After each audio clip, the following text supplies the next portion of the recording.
La spécialité de Christophe Convaillot, c'est le grand écart. On l'a dit, il va commencer avec Martin Luther King, un film sérieux, et puis on va aller jusqu'à j'allais dire olé olé après. Mais commençons par Martin Luther King. Tout à fait, on fait un petit peu, tout à fait, comme tous les mercredis. Oui, bien sûr.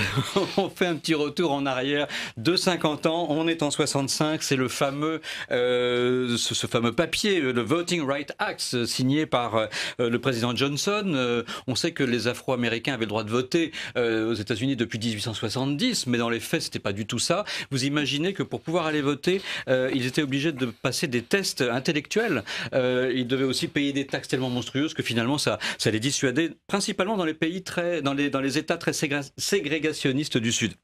Voilà, donc le film revient sur les derniers mouvements civiques qui se sont accélérés jusqu'aux fameuses marches pacifiques entre Montgomery et Selma, évidemment. Il est très intéressant de constater que depuis l'assassinat de Martin Luther King en 68, ce film est en gros le premier biopic qui soit fait réellement sur ce personnage essentiel de l'histoire du XXe siècle. Il est en plus signé d'Ava DuVernay, qui justement est une Afro-américaine. C'est ça son importance parce qu'en plus elle voit le film sous un angle également du droit des femmes, ce qui est non négligeable, évidemment.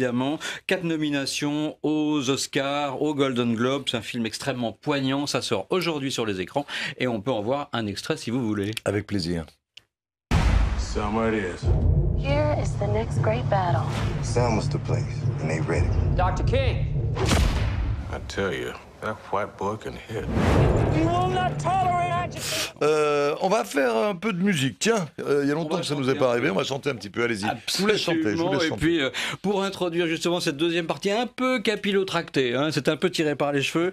Est-ce que vous vous souvenez de la loi Toubon? C'était il y a tout juste 20 ans, en 94. Bien sûr. Cette fameuse loi Toubon, justement, de Jacques Toubon, qui était donc ministre de la Culture à l'époque, qui édite une loi donc pour assurer la primauté du français face aux anglicismes. Alors, justement, une bande de jeunes comédiens, chanteurs, danseurs, etc., s'appelle les Tistiques, ont eu l'idée de pousser cette loi Toubon jusqu'à son paroxysme avec les franglaises. Et la règle des franglaises, c'est justement de reprendre les plus grands standards des chansons anglaises avec la traduction française littérale au mot à mot. Ça doit être merveilleux. Évidemment, on se rend compte que ce qu'on chante sous la douche est absolument ridicule. Je prends quelques exemples. Si je vous dis tu dis oui, je dis non, tu dis stop, je dis va, va, va. You say yes, I say no. Je ne sais pas pourquoi tu dis au revoir, je te dis bonjour. Les fameux Beatles avec Hello Goodbye. On pourrait également entendre, non pas les Black Eyed Peas, mais les Petits Pois aux yeux noirs, pas les Beach Boys, mais les Garçons de la plage. Enfin, voilà, le tout, c'est extrêmement enlevé, une grande complicité, une bonne humeur. Vous arrivez, vous êtes fatigué, vous en sortez avec la pêche, c'est incroyable. Allez, montrez-nous ça, allez, vite, vite.